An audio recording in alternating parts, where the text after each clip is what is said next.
Barangay Ginebra, Tony Bishop mga bro, gagayahin ang ginawa ni Justin Brownlee at twice to beat advantage, buhay pa.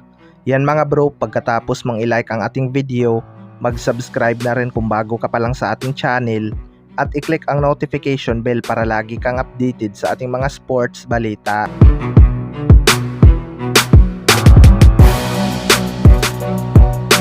So panalo nga ang Barangay Ginebra kontra sa Team B na Northport Batang Pier mga bro. Pareho ngang mahalaga sa dalawang team ang panalo na ito para sa twice to beat advantage.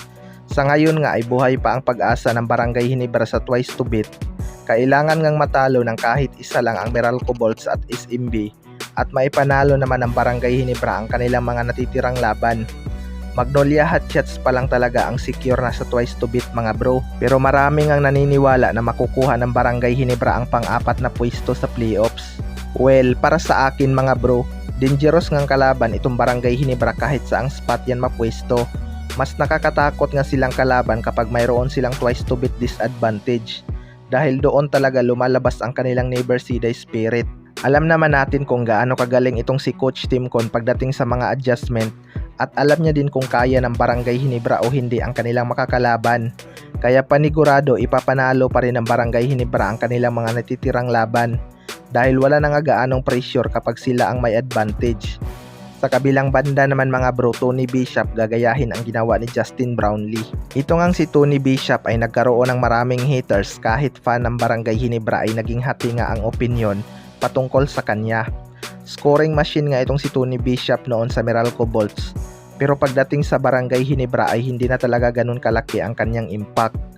Although nagagawa naman ni Tony Bishop ang kanyang trabaho na rebounds at depensa, at bonus na lang yung kanyang puntos. Kontra Northport Batang Pier nga mga bro ay gumawa ito ng double-double, 26 points at 16 rebounds. Pinapatunayan nga ni Tony Bishop mga bro na kaya niyang mag-contribute kung ano man ang pinapatrabaho sa kanya ni Coach Tim Con. Kung hindi man sila papala rin sa twice to beat advantage, gagayahin nga siguro ni Tony Bishop ang ginawa ni Justin Brownlee kung saan binuhat niya ang Barangay Ginebra kahit parang butas ng karayom ang kanilang pagdadaanan. Para sa akin mga bro, nag-a-adjust pa lang talaga siguro itong si Tony Bishop sa kanyang role sa Barangay Ginebra. Alam naman natin na bawal ang hero ball sa team na ito at hindi rin basta-basta matutunan ang triangle offense ni Coach Tim Con. Kung makuha na talaga nito ang kanyang laro sa Barangay Ginebra, hindi talaga malabong madala niya sa finals ang team at mapatunayan sa lahat na kaya niya pang magbuhat.